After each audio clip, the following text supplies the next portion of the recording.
Hello बच्चों।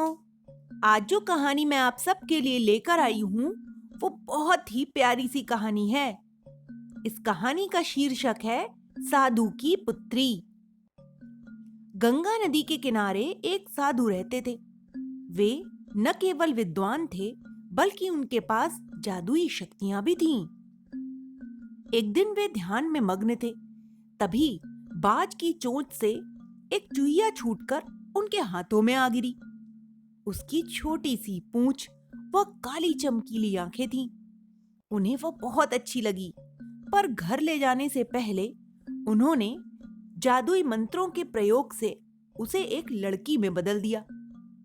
वे उस लड़की को घर ले जाकर पत्नी से बोले, तुम हमेशा से संतान चाहती थी ना, तो लो, आज से यही हमारी पुत्री है।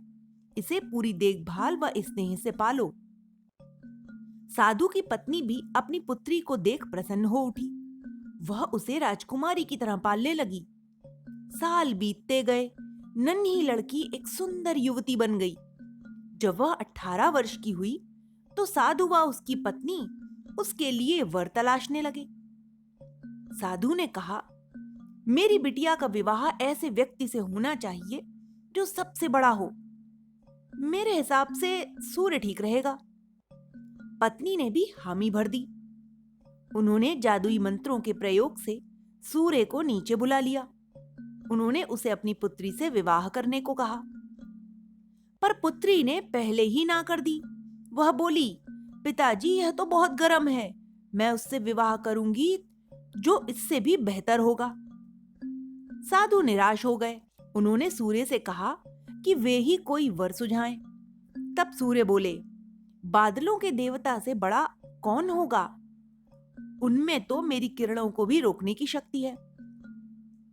साधु ने बादलों को नीचे बुलाया।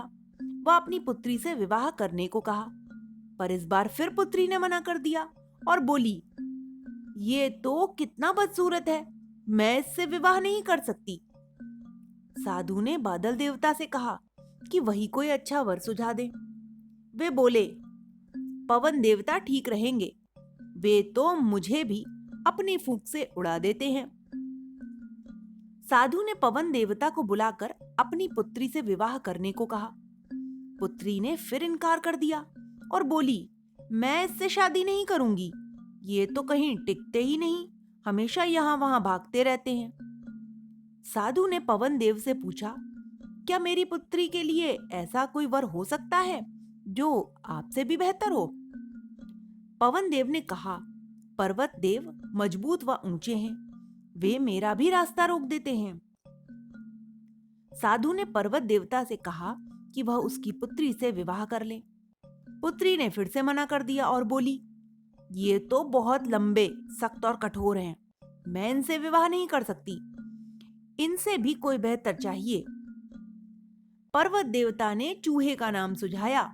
वे बोले, माना मैं काफी सख्त, मजबूत और ऊंचा हूं, पर चूहे मुझ में भी आसानी से बिल बना सकते हैं। साधु ने चूहे को बुलाया। उसे देखते ही उसकी पुत्री खुशी से उछल पड़ी। हाँ पिताजी, यही तो है वह जिससे मैं शादी करना चाहती थी। साधु ने सोचा, इसे ही किस्मत कहते हैं। यह एक चुहिया थी और एक चूहे से विवाह करना ही इसके भाग्य में लिखा है। उन्होंने जादुई मंत्रों के प्रभाव से पुत्री को फिर से चुहिया बना दिया। चूहा व चुहिया विवाह करके खुशी खुशी रहने लगे। इस कहानी से हमें यही शिक्षा मिलती है कि कोई भी अपने मूल स्वभाव को नहीं बदल सकता। तो बच्चों, आज की हमारी कहानी कैसी लगी मुझे जरूर बताइएगा।